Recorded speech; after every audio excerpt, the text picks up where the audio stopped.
Well, it is, oh, it's almost 1 minute after, so let's get moving so we can get this going. We want to make sure we have plenty of time. So hello, good morning, good afternoon, good evening, depending on where you are in the world. Thank you for attending session 1A at the 2024 RDAP Summit. If you did not want to be in session 1A, please go back to FeedLoop and find the link for session 1B. So before we get started, a few housekeeping notes. First, this is a Zoom webinar and attendees are muted and their cameras are turned off. To ask a question, please use the Q&A button at the bottom of the screen. Our session will run from 1:15 to 2:15 p.m. Eastern Daylight Time, with the last 15 minutes reserved for questions. The session will include 2 live presentations, followed by 2 pre-recorded lightning talks. You will be able to ask questions of presenters from both the live and recorded talks at the end. So when you're asking your question in the Q&A, please indicate which presenters you would like to direct your question to. So, and then after the session, please feel free to keep the conversation continuing over in the session chat in FeedLoop. So again, with all of our previous summits, our code of conduct is enforced this year. So the Research Data Access and Preservation Summit organizers are committed to providing an environment where all attendees can participate fully in the program and activities without fear of harassment or discriminatory behavior of any kind. There is a code of conduct helper available during this session. Barbara is our code of conduct helper, as indicated by the COC next to her name. You may direct messages to her in FeedLoop if you need assistance. Barbara and the other COC helpers can give you the code of conduct email address or link to the incident report form if needed. So to kick off this session, we're going to go in order as we saw in FeedLoop. So first, we're going to hear from Taylor Cooper, a research curation librarian, and Vicki Rampkin, a librarian for research data management and reproducibility, both from New York University, with their presentation incorporating web archiving into software curation workflows. So take it away. Thank you so much. I'm going to go ahead and share my screen. Hopefully that is all good. So yeah, hi, I'm Vicki Rampin. I'm joined by Talia Cooper, both from NYU, and we are here to discuss sort of a framework for preserving research software that involves incorporating tools from a few different areas and methodologies. Our work was funded gratefully by the Alfred P. Sloan Foundation as well, and we'll go into that. But there is, at the core of this work, sort of the idea that we need research software if we care about reproducibility, and if we care about reproducibility, especially in the long term. So obviously the Bucky and Donahoe quote in every single reproducibility presentation ever, but it's a really great encapsulation of sort of why we need the research software along with any other research materials. An article about computational science in a scientific publication is not the scholarship itself. It is merely advertising of the scholarship. The actual scholarship is the complete software development environment and the complete set of instructions which generated the figures. So obviously they went pretty in depth on a particular type of research, but we know that we rely on software to get to our intellectual results in many different fields, and so it can be pretty widely applicable. So we really need research software to understand and reproduce research in the long term. However, a lot of this scholarly code tends to live on places that are commercial, that have no preservation access guarantee that's meaningful. So for instance, there's a lot of different scholarly work taking place on GitHub, GitLab, and other platforms that I'm going to call Git hosting platforms. So platforms where people can like version control their code and also add some features for documentation on it. So some interesting scholarly use cases that we can point to on these platforms are things like, just straight up active collaboration on writing code. But people are also developing these quality assurance workflows for data analysis, and that's that screenshot on the bottom left. We'll have a list of references at the end. It's one of my favorite preprints of all time. Basically goes into how they're using GitHub with Travis CI to do some automated quality assurance checking for their data to make sure it's tidy before a human works on it. It's really interesting. And there's also whole journal infrastructure happening on these platforms as well, like with the Journal of Open Source Software. Their reviews, the way that they build the journal, everything takes place on GitHub. So this is obviously very valuable scholarly work in these types of platforms with no long-term guarantees. They're also subject to global politics like everything. In 2019, GitHub had to turn off accounts from users associated with 6 different countries as a result of US economic sanctions. And we saw tweets and lots of different outreach saying things like, please, I just need access to the source code of my PhD project, which is hosted on GitHub. I just need those files. So we need a little bit more than just uploading things on these commercially entrapped platforms. And they're present in the literature too. There's increasingly they're citing code on these platforms. So there's a lot of different references to not only things like the output of scholarship, like research software, but just lots of various open source material, open source code, issues, pull requests, different parts of the repository in scholarly manuscripts. So we looked at this. We had some research that examined how prevalent are links to places like GitHub in different corpora, different scholarly manuscripts. This paper looked specifically at the archive corpus. We found 1 in 5 publications had a link to a Git hosting platform like GitHub, SourceForge, Bitbucket.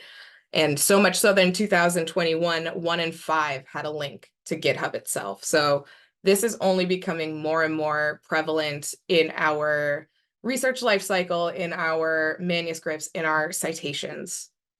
They are important scholarly work, and they are rising sort of at a similar rate as links to other things. So in this research, we looked at not only identifying software sources, but data sources. So we can see they're rising together, which is neat. But the research software is often on these GHPs, on these Git hosting platforms, while things like data are in repositories with preservation promises, with DOIs, with metadata. So software and data are being treated very differently when we look at what's being preserved and where our effort is being expended. But like I mentioned, it's not just the code itself that makes these things so interesting. It's also sort of what we call the scholarly ephemera, or these like contextual social links that are present alongside of the code on the web. So these are things like when you make a pull request, somebody reviews your code, they write a review of it. There's really intense discussion and peer review happening in those places. A lot of documentation for research software happens in web pages that are linked to the repository or might be in separate wikis. There's a lot of these computations, like my previous example with Travis CI, that was a really great example of sort of integrating computation alongside of a code repository. So it's not just enough to get the code itself, but we need documentation. We need this sort of contextual information to make it usable in the long term. Oops. So we did have some previous research that looked at this in our first funded project by the Sloan Foundation called Ice Age, and I'm not going to go into it too much, but we found that basically we either, in the current way that we archive research software, we either can get the code itself or the contextual materials. Rarely do we have them together. And these are some of the ways that people are saving that type of code. So obviously self-archiving, web archiving, although web archiving has a lot of issues when you look at it at scale. So that's one of the pros and cons. Obviously, self-archiving relies on other people, which is tough. When we look at large programmatic captures, again, it's usually the code or the context, not together. And of course, we can also leverage like techniques of software archiving, but these also tend to be very boutique, very in-depth, not scalable, or hard to scale rather. So we are going to now talk about the result of COSI, and I'll pass it off to Talia to do so. Thanks, Vicki. Yeah, so COSI is the current grant that we have just completed. Work on it began in November 2021. And the goal of this grant was really to operationalize the findings that Vicki addressed in our previous slide. We see that there are these number of ways in which code and its context can be archived. So how do we create a workflow and a set of tools that can enable more of that to take place in a consistent fashion? So this grant was called Collaborating on Software Archiving for Institutions, addressing need to provide machine-readable, human-understandable workflows for preserving web-based scholarship.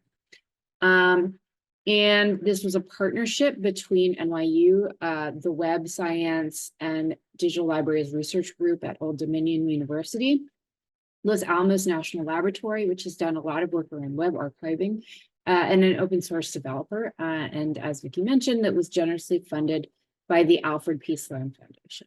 And next slide, please. So we created a workflow that was designed to be modular and based on a set of open source tools that we could kind of string together to create a workflow. This is a very ambitious design, and we were able to achieve not 100% of it, but a great percentage of it that we'll discuss in a bit more depth in the next slides. The idea was to make the entire process of archiving web-based code and its context seamless and web-based. Using several tools, we can have a shareable, repeatable, and recursive workflow. The thing we hope to do is to facilitate automated discovery of scholarly code on an institutional level that would then trigger automated archiving processes and then ingest directly in a repository, which would itself be web archived, right? And which could tie in to an emulation service from within the repository context itself. So now I'll discuss a little bit of, now that we've looked at a kind of like theoretical workflow, I'll discuss the actual workflow that we created. So next slide, please.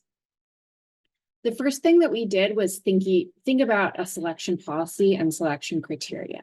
How are we going to identify relevant repositories that are associated with our work kind of on an institutional level? And what of those repositories really count as quote unquote research software? You know, when we search for NYU on GitHub, we find a lot of scholarship or a lot of repositories that are people's homework. We find that scholars at NYU have research code that is cited in papers, but they also have personal projects, fun things, that kind of thing. So we had to come up with a set of selection criteria for what would kind of count under the rubric of this project, and also determine what aspects of the web platform pages we would want to keep. And so that provide the kind of necessary context. So we looked at issues and pull requests primarily, because those can help give a future scholar insight into the process of solving problems related to the code, the process of development of the code, potential problems they might come across in the future, that kind of thing. And that was kind of the main focus for us on these pages. Next, please. So the first tool that we developed is the one that Los Alamos National Laboratories created, which is called Memento Tracer Extension. And what it is a browser extension that allows you to look at a website that has a kind of repeatable template format and create a designation of what aspects of those web pages that you want to crawl using the CSS structure of the website itself. So you could say, I want to look at this for any GitHub page. I want to click on issues and I want to click on pull requests, click the next button a few times, and then that will create a work file when that JSON file is actually handed to a web crawling tool.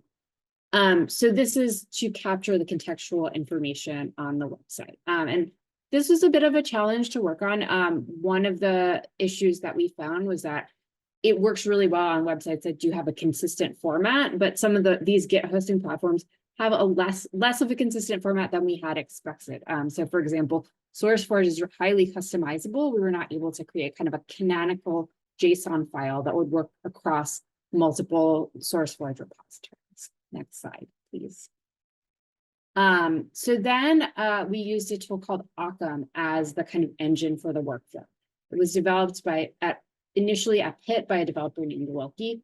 It's a software archiving tool. And what this is showing is that we've created an experiment in Occam that, given a website, runs the trace capturing the designated elements in using the JSON file.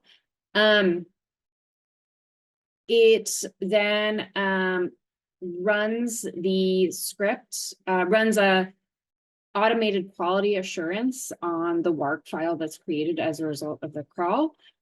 Simultaneously, it will actually do a git clone to clone the software itself. And then we'll take the quality assured web archive file and the actual software and package them into a combined package that's a zip file that can then be output into a repository. So you have the software and its contextual documentation all together. I'm going to skip the next slide for time, but we do have tools built in so that we can evaluate the different components within Occam, but then also we can apply metadata to any level of this kind of combined package. You could apply, and this is showing the code meta profile that you can apply to any component of the workflow, whether to the software package that's cloned directly from Git or to the entire zip that you're then outputting. So it's a really cool tool and a very neat workflow, and you can try it out. If you go to the next slide, we have links to our multiple GitHub repos and the project website. And I'm going to hand it back to Vicky to discuss our conclusions. Yeah, so basically we try to address the issue that research software lives on the web in these platforms that do provide really interesting, useful features for documentation, review, social coding, and more. And those elements are just as worthwhile to preserve alongside the code itself. So by combining the in-depth approach that, the Memento trace can get us by specifically identifying and creating a web archive of those elements, with driving the process in Occam, getting the software itself, making that combination, doing a lot of great metadata work. We hope that this workflow can provide a way to actually preserve the code with that important contextual information. So as Talia mentioned, our funded work has just concluded, and we're going to do a lot of more outreach and documentation, and we're hoping that we can have some folks test our workflow out and give us some feedback on it. We're going to take questions at the end of the session, but this is the full team who worked on COSI, and that's Talia and I's contact information. You're welcome to follow up with us at any point. Thank you so much. Thank you so much, Talia and Vicky. Really great presentation. Okay, so moving right along, up next is Matthew Meyernick, Deputy Director, NCAR Libraries. That's the National Center for Atmospheric Research, discussing approaches to curation of simulation data. So I'll let you take it away, Matthew. All right, thank you, Ashley. Let me get my screen share going here.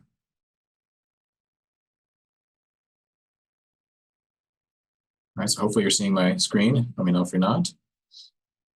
Thank you for this session. I really appreciate the last talk as well. I think some of the aspects of that are going to play into this talk as well. But I'm talking about curation of simulation data. This is also based on a project that's just recently finished its funding from the National Science Foundation, and based at the National Center for Atmospheric Research, which is in Boulder, Colorado. And I've got my colleagues here who've been involved in this project. Gretchen Mullendor was the lead PI of this project. Started at University of North Dakota and now is also at NCAR. And she's actually a computational modeler herself. So this project, we really tried to get investment and input from scientists who do simulation-based research. Now, this primarily was focused on earth science and geoscience-based simulations, but I think the lessons learned here are broadly applicable to other types of simulations. So this was funded by the NSF EarthCube program. If you're not familiar with that, don't worry about that. But The title of this talk and the project was, "What about model data? Determining best practices for preservation and replicability." And this was funded in 2019. And when we wrote the proposal, there were very few recommendations or guidance for curation of simulation-based research data. People who were doing those kinds of projects were kind of left in the cold. Either requirements said save all the data or save none of it and just save the software. And we kind of felt none of those were sufficient. So we wanted to move towards more community open access expectations and requirements that were based on community input. So that's kind of what I already said here. Again, since we had modelers on the project, we had a lot of experience from that side where preserving all the data from some simulation projects is just not possible because it's too expensive, they're too large, particularly in the context that I'm working in with weather and climate models. It's very common for those to get into terabytes or hundreds of terabytes in some cases, which can be stored, but it's very expensive. And so there may not be much value there compared to the cost. And a lot of simulations are in some sense experimental, where there are people trying things out, or they're running very specific simulations that generate useful data and may generate useful findings, but are not necessarily data that are that useful to anybody else doing any other type of project. So there's not necessarily reason to maintain all model outputs for long term, even if there is for, say, observational data and things like that.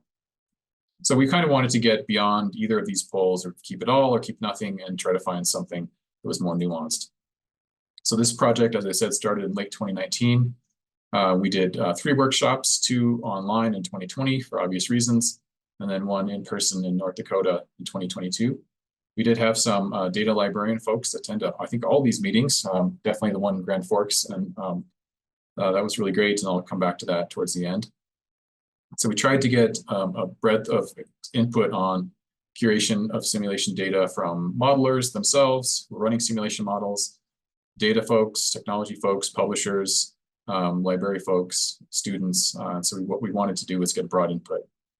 The goal of the project, which I'll talk through for most of the rest of the slide, was a rubric, which is sort of a decision guide, you might think, to help people decide what kind of parts of their output they might preserve for long-term use, and to really help people kind of work through questions related to simulation data that are useful to inform curation decisions.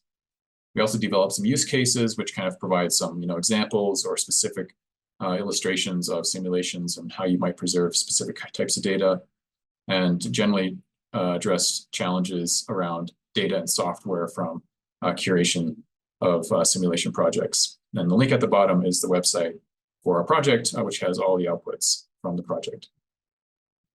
So I'm going to spend some time here going through the rubric, which again is sort of a decision guide on simulation data curation. And what we wanted to focus on here was what's listed here, which is to assist a researcher in determining what simulation outputs should be deposited in a trusted community repository to communicate knowledge. So the rubric is not intended to support decisions around, preserving data on a local disk for your own purposes, or to keep things sort of private. It's really focused on community deposit of data from simulations to support knowledge that's coming from those simulations. So this is what the rubric looks like, at least in sort of a spreadsheet form. It's kind of structured around, as shown on the left, these big picture questions. In this case, I'm going to go through an example of cost as a big picture question. What does it cost to produce your simulation workflow outputs? And then the next step is some specific descriptors which are related to those costs. So this is an example of 2 of these descriptors. The whole rubric has about 16, broken out into 5 or 6 different big picture questions, which I'll show on a later slide. So think of this as an example of a much larger kind of set of questions. But what we're trying to get at in this rubric is, in this case, question of cost. What is the cost to produce simulation outputs? And there's 2 categories of cost: computational cost and human resource cost. And then what we have on the right are 3 classes, where as I get into these, there's specific kind of information about each one that might suggest preserving fewer outputs. So in the case of computational cost, if you have a small computational cost, there's no special platform like a supercomputer or some high performance machine. Anybody can rerun this simulation with fairly low cost. well, that suggests that, yeah, preserving fewer outputs is probably a good outcome here. Likewise, with human resource cost, if there's trivial effort required to replicate the simulation, then again, you may not need to preserve the outputs because you can replicate the simulation quite easily. And as you get over to the right, you kind of get the idea, hopefully, that as you get to class 3, you're sort of on the other side of this pole, which is high computational cost. You might need specialized high-performance computing. There's reasons why it's hard to run. On the bottom right, it might be significant time and expertise required to replicate the simulation. And so in that case, your category for this particular descriptor is 3, where preserving more of the outputs is a recommendation because there's a high cost of rerunning the simulation or reproducing that simulation output. So this is sort of a shell of how the entire rubric looks. There's a set of descriptors and then these classes with descriptions. And then of course, class 2 is sort of somewhere in between. And that's often the hardest one to categorize. So as I said, there's about 16 of those questions, questions that cut across these 5 categories. And so the one on the bottom is cost, which I just walked through. The 4 other categories that we have in this rubric are community commitment. So, is it anticipated that your simulation workflow outputs will have broad community impact and downstream reuse? There's a bit of subjectivity there, but we also did want to give people room to say, yes, this will be an important data set, or maybe no, it won't be. And I don't think I need to declare that it is important. Then in the middle, you have workflow accessibility. Is it reasonable to expect others in your academic discipline to rerun your full simulation workflow? Often simulations are not sort of unitary things, or sort of pieces of code tacked onto pieces of code, tacked onto pieces of code with lots of inputs and outputs. And the more complex the workflow, obviously, the harder it is to rerun it. So that workflow accessibility kind of gets into that set of challenges around rerunning the entire simulation, not just sort of saying having access to a big computer. Data accessibility, would it be reasonable to expect others to access and use simulation workflow outputs? And research feature replicability, are the physical features generated by a simulation replicable? So this was an interesting discussion. We talked with a lot of computational modelers about kind of bitwise reproducibility or replicability. How important is it to have the exact bits produced by your simulation? And that was less important to most modelers than this research feature replicability, which was, if you're running a simulation and it generates hurricanes at a certain statistical rate, can you reproduce that? Can you replicate that, right? That the hurricanes are produced in sort of consistent geographic locations, consistent times, consistent sort of statistical rates. So that was more important to researchers than sort of the bitwise replicability. And so there's some questions related to that. So as you go through this rubric, based on the questions as I showed in the previous slide with the kind of outline, the spreadsheet, you end up with kind of picking, 3 or 1 or 2 or 5, 3, depending on the category that you're in for each of these questions. And then at the end, you get a total rubric score. And there's some weighting that we have in kind of the base rubric, but that's something that could be adjusted as needed. But essentially, you get a score at the end that kind of combines all of your selections for each of those questions from those 5 categories I just showed. And at the bottom of this rubric, we have kind of 3 buckets that your score might fall into. On the left would be sort of a lower score in this rubric, which would suggest preserving fewer simulation outputs and potentially providing more access to workflows and code and things like that. On the right would be a score that suggests preserving the majority of the simulation workflow outputs and also providing access to code when possible. In general, our suggestion is kind of in line with the last talk, which was curating code and providing access to code is a good thing, although recognizing that it can be hard for some researchers and some people are hesitant to do that. And then in the middle, which is in some ways the most interesting category, but also the most complex one, which is preserving selected simulation workflow outputs, which is kind of the idea where you might not need to preserve everything, or you might not be able to because of cost. But sorry, I'm looking at the chat. Make sure I'm on time here. But preserving something is useful. So not just preserving the code, preserving some data is useful. So if I go back to that previous slide, preserve few, preserve some, preserve selected, preserve majority, those are pretty vague terms. And so what we wanted to do is provide a bit more guidance and detail on what those might mean. So we developed some use cases, which are sort of examples with a specific template of kind of questions around specific types of research projects that use simulations. Most of these were based on discussion with scientists at my institution, NCAR, the National Center for Atmospheric Research. A couple were from other places. But the purpose was to give examples of projects that kind of fell into these different rubric score ranges. Most of the projects we ended up talking to kind of fell in the middle bucket, which is, again, probably where a lot of these projects have the most challenges. So we talked with folks about a number of different things, just what kind of projects do they have, what is their research, what simulations do they run, what data do they produce, and also how do they select which files they have preserved in a repository. So we took actual cases and kind of went backwards. How did you decide to deposit what you deposited to this repository? And we got a number of interesting things there that are listed in the use cases. But the one thing that I'll flag here was we got a good indication of ways that people have used different tools to reduce the volume of their data while also retaining value. So kind of trying to get an idea of that middle ground, preserving some data, but not all of it.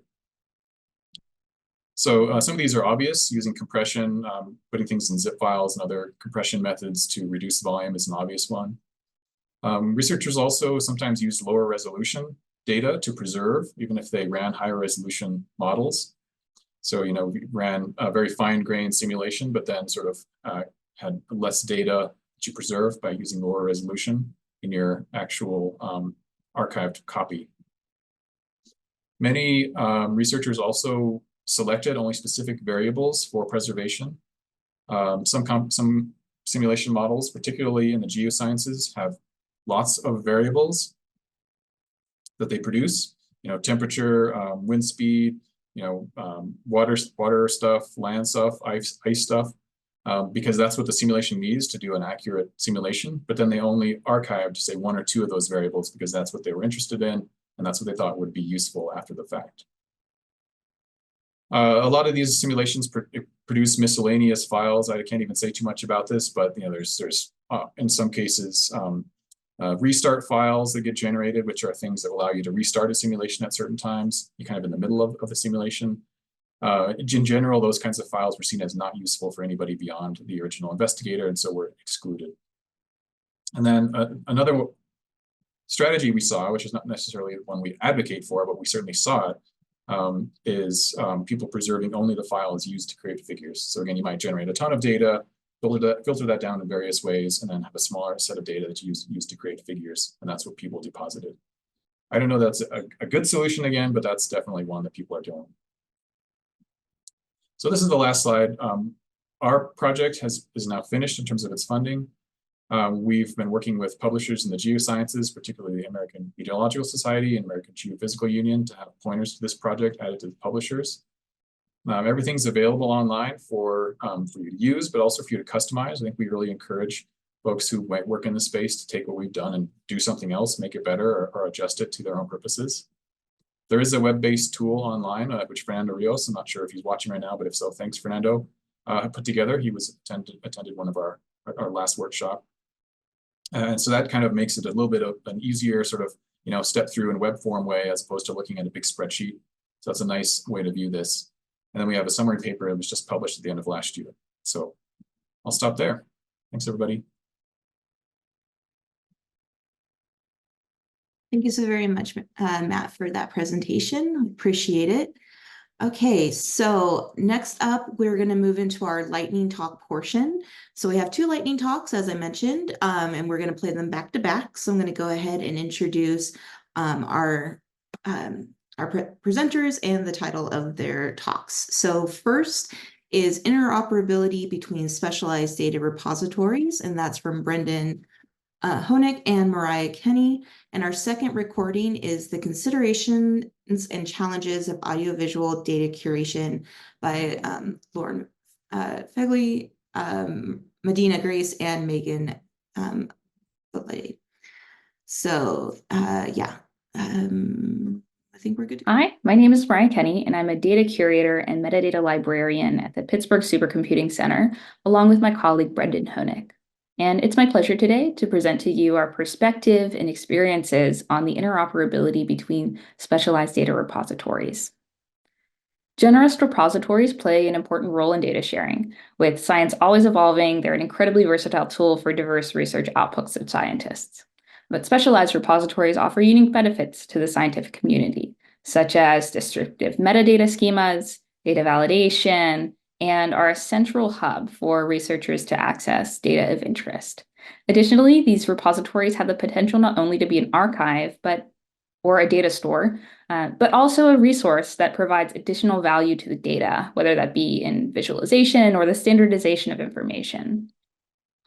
Today, we'll be looking at an example of the BRAIN initiative and their network of data archives. These networks are organized in a way that there are multiple specialized repositories that each store a different type of data. For the BRAIN initiatives, the repositories serve the same community and to make all of the data generated from the initiative available openly. These repositories need to work together to make the data intuitive for users to navigate. And today, we'll be looking at an example that involves 3 of these repositories. BIL, or the Brain Image Library, which is the archive that I'm affiliated with, which hosts optical microscopy data, NEMO, which hosts multi-omic or genetic sequencing data, and DANDY, which hosts cellular neurophysiology data. Data travels from the BRAIN Initiative investigators to different repositories depending on the data type. However, the use of these specialized repositories poses a challenge for multimodal data, or techniques that output multiple data types and need to be deposited at various locations. Today, we're going to look at a technique called PatchSeq.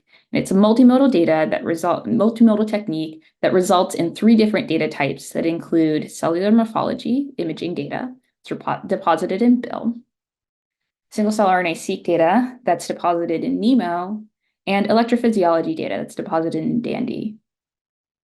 Effectively linking these multimodal data sets requires various efforts to include safeguards for metadata consistency, interoperability, and requires the collaboration of data contributors and users in the research community to ensure the related dispersed data sets can be brought together in an intuitive way.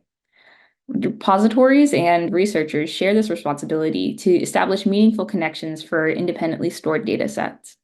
There are challenges to this process. Data can be deposited in different repositories and ready publicly at different times. Identifiers need to be consistent across all archives to be easily linked, and how we cite these data sets needs to be clear. So I took this project on with the goal of linking as many PatchSeq datasets in BIL as possible to the related datasets in DANDY and NEMO, and I had varied results.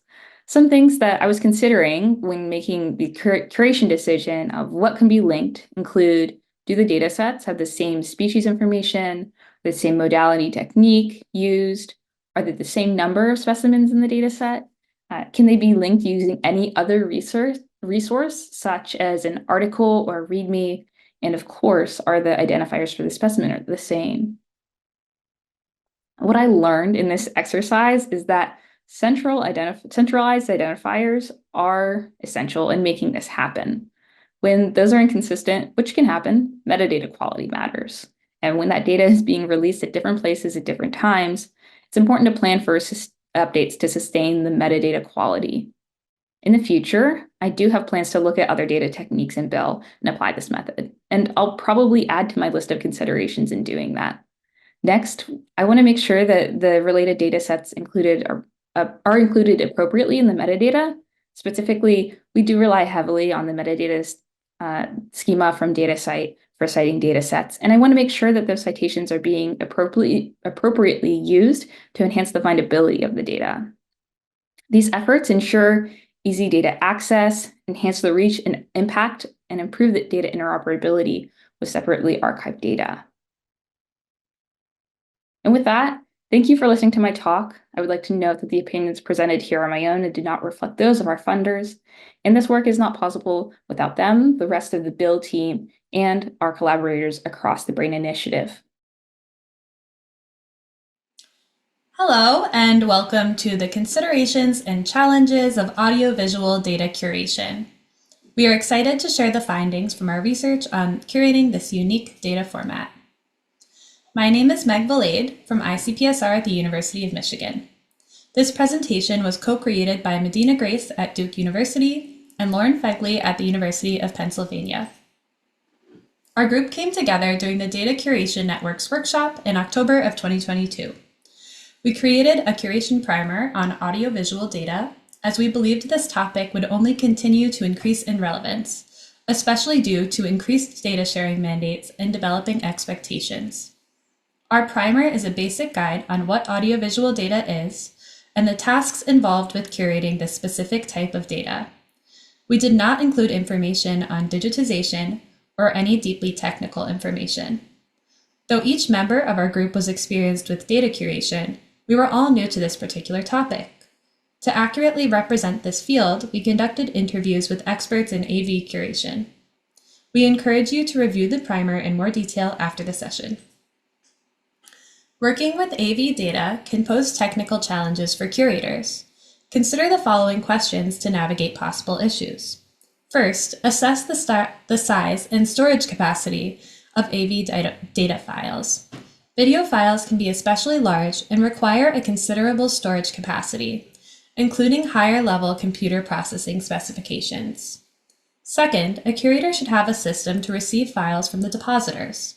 Online file sharing applications like Box can have a capacity limit or require a paid subscription. Furthermore, data could have been altered. Curators should note if the files were compressed or processed in some way. This can lead to a loss of information. If a depositor wants AV data to be available via an embedded video or an audio player on a user interface, a curator should consider what the technical capacity is of their repository.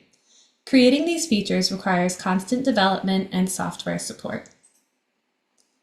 Audiovisual data comes with its own set of unique ethical concerns. The most common ethical concerns arise when we are dealing with human participants' data. The DCN offers a human participants primer for a closer focus in on this topic. One concern is that AV data may involve actual video of participants' faces or audio of their voices. Second, the size and length of AV files can complicate the process of disclosure risk review. The scope of most curation processes would not allow for scanning hours and hours of video for potential privacy concerns. This may lead a repository to decide to release the data on a restricted basis, or they may decide to release only certain aspects of the data. You also want to make sure you have a record of all necessary documentation, such as informed consent forms. Finally, it is important to consider the user's intention when using the data. This may affect data use agreements between the repository and the user. AV data curation is a large undertaking for both the curator and the institution offering the curating and sharing platform. We anticipate that this data type will be increasingly shared as storage becomes cheaper and data sharing mandates mature into place. At the organizational level, the data curation provider must consider if they have the expertise or bandwidth to undertake working with AV data. When curators provide feedback to data creators, the issue is that a depositor's ability to create AV content is not the same as their ability to convert formats, change bit rates, and create uncompressed copies. Our interviews with AV researchers revealed that the scope of AV curation differs for each institution. Ensuring quality preservation for AV data can require tasks such as normalization, but that is often outside of the scope of most curators' jobs. What we recommend is conducting quote-unquote good enough practices and outlining exactly what level of service you can commit to providing. In summation, we hope that smaller organizations can use a tool like this primer to assess whether they want to take on new video projects and to what extent. Our goal with this presentation was to contribute to a conversation about standardizing data curation techniques and prioritizing safe and accessible data usage. Thank you so much for listening, and please feel free to reach out to us with any questions. Okay, thank you so very much, Brendan, Mariah, Lauren, Medina, and Meg for those lightning talks. So we're going to go ahead and pivot to our Q&A section. part for the next 15 minutes. So please drop your questions in the Q&A, and when you do, please note who the questions are for. That just kind of helps me make sure that everything is together and I don't ask the wrong people the wrong questions. And then there's just confusion and nobody wants that. Okay. All right, well, that takes us to time. So thank you, everyone. Thank you to our presenters and to our audience for the great presentations and the really great questions. Michael, I do see that you have a question in the Q&A for Vicki and Talia. I'm going to move that over to the feed loop session chat, drop it in there and let them answer it. So quickly, as we're wrapping up, so we now have a 30-minute break before the start of our next sessions. So please note that the next set of presentations, session 2A and 2B, are concurrent. 2A will be hosted in this Zoom link. So if you plan to attend, go ahead and stay during the break. 2B will be in a different Zoom link, which you can access through the feed loop sessions tab. So again, thank you so very much, everyone, and hope you enjoy the rest of your summit, day 1.